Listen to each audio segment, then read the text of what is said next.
రోజులే మేము మీటింగ్లు పెట్టింది, రోడ్ షోలు పెట్టింది ఇద్దరం. నిన్న ఈ రోజు పెట్టాం గోదావరి జిల్లాల్లో, అదిరిపోయింది. మళ్ళీ 16వ తారీఖున కృష్ణా జిల్లా విశాఖపట్నంలో పెడుతున్నాం. ఆ దెబ్బతో ఇప్పటికే జ్వరం వచ్చింది. ఈరోజు జగన్మోహన్ రెడ్డి బయట రాలా. ఆ 2 మీటింగ్లు అవుతానే ప్రతిరోజు జ్వరం వస్తుంది, ఇంట్లోనే పడుకునే పరిస్థితి వస్తుంది. కాబట్టి మీరు కూడా ఒకటే కోరుతున్నా, మా పట్ల సంఘీభావాన్ని తెలియజేయాలంటే మీటింగ్లు పెడితే ఇదే మరి రావాల. ప్రతి ఇంటి మీద తెలుగుదేశం పార్టీ జనసేన జెండా కట్టాలి. అది చూస్తే అందరూ భయపడిపోవాలి. సిద్ధమా అని అడుగుతున్నా. ఈరోజు ఎంత పిరికితనం అంటే, పవన్ కళ్యాణ్ గారి హెలికాప్టరు రాజమండ్రిలో ఉంది. ఆయన రావాలంటే ఆ హెలికాప్టర్ రానికుండా కుట్రబన్నారు వీళ్ళు.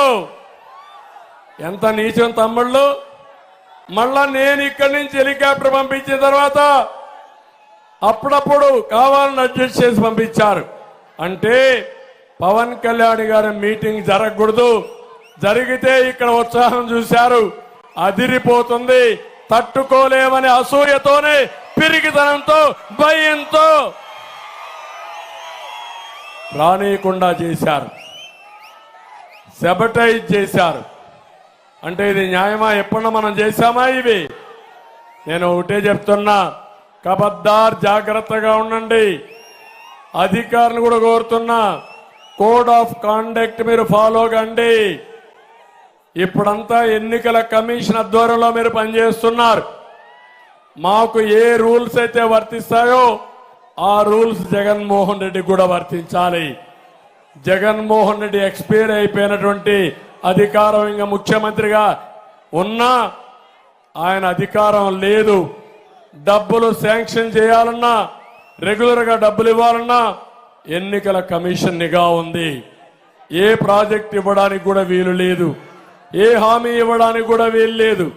ఆయన మామారిగా హామీ ఇవ్వాలి, ఎన్నికలు అయిన తర్వాత పనులు చేయాలి తప్ప ఇప్పుడు చేయడానికి కూడా వీలు లేదని చెప్పి కూడా నేను మీకు తెలియజేస్తున్నా. ఇవన్నీ చూసిన తర్వాత చిల్లర రాజకీయాలు చేసేవాళ్ళు కొట్టుకొని పోతారు. ఎప్పుడు కూడా నేను చరిత్రలో చూసా, అహంకారం పనికిరాదు. ఒక్క విషయం చెప్తున్నా మీకు, కోనసీమలో చిరంజీవికి జగన్మోహన్ రెడ్డికి కంపారిజన్ ఉందా తమ్ముళ్ళు? కంపారిజన్ ఉందా అని అడుగుతున్నా మిమ్మల్ని, ఉందా అని అడుగుతున్నా. చిరంజీవి కొన్ని సంవత్సరాలుగా చిత్రసీమలో రారాజుగా వెలిగినటువంటి వ్యక్తి. వారి యొక్క కళామ తల్లికి చేసిన సేవలు గుర్తుపెట్టుకుని కేంద్ర ప్రభుత్వం కూడా పద్మ విభూషణ్ ఇచ్చారా లేదా అని మిమ్మల్ని అడుగుతున్నా. అదే మరిగా Rajamouli one of the best director. ఆయన సినిమాలు తీశాడు, బాహుబలి, ఇవన్నీ. త్రిబుల్-ఆర్ కూడా మన తీశాడు. ఆయనకు కూడా పద్మభూషణ్ ఇచ్చారు. అలాంటి మహామహుల్ని, సినిమా హీరోల్ని పిలిపించి ఇంటి దగ్గర అవమానం చేసిన విధానం ఒక్కసారి మీరు గుర్తుపెట్టుకోవాలి. నేను 14 సంవత్సరాల ముఖ్యమంత్రిగా ఉన్నా, ఏ నటుడు కూడా నేను అవమానం చేయలా. నటుల్ని గౌరవించిన సంస్కారం మాది. పవన్ కళ్యాణ్ గారి సినిమాలు వస్తే కనీసం సినిమాల్లో ఆడడానికి రేట్లు కూడా ఇవ్వని దుర్మార్గుడు ఈ జగన్మోహన్ రెడ్డి. అంటే మనమందరం ఆయనకు బానిసలు కాబట్టి ఆయనకు ఊడిగం చేస్తే మన సినిమాకు రేట్ ఇస్తాడు. వీళ్ళ అబ్బా సొత్తు, వీళ్ళ నాయన సొత్తు అనుకున్నాడు. అలాంటిది చిరంజీవి గారిని, సినిమా ఇండస్ట్రీ మొత్తాన్ని అవమానం చేసిన వ్యక్తి, అహంకారైనటువంటి వ్యక్తి ఈ దుర్మార్గుడు. కానీ పవన్ కళ్యాణ్ గారు నేను అభినందిస్తున్నా, బాలకృష్ణని అభినందిస్తున్నా.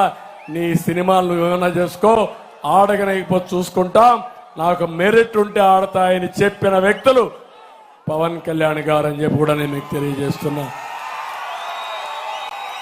ఒక సంస్కారం ఉండాలి, కుసంస్కారం మంచిది కాదు.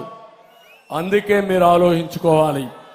సంస్కారం లేని వాళ్ళు అదే అంటారు పెద్దవాళ్ళు సుభద్ శతకంలో, సునకాన్ని తీసుకుపోయి సింహాసన పైన కూర్చొని పెడితే దాని బుద్ధి మారదని. అదే జరిగింది రాష్ట్రంలో.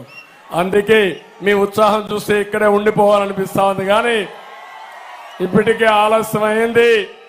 అందుకే కోరుతున్నా, ఈరోజు మేము మా ఇద్దరికి ఫుల్గా నిద్ర వస్తుంది. గట్టిగా చెప్పాలి, హలో ఏపీ.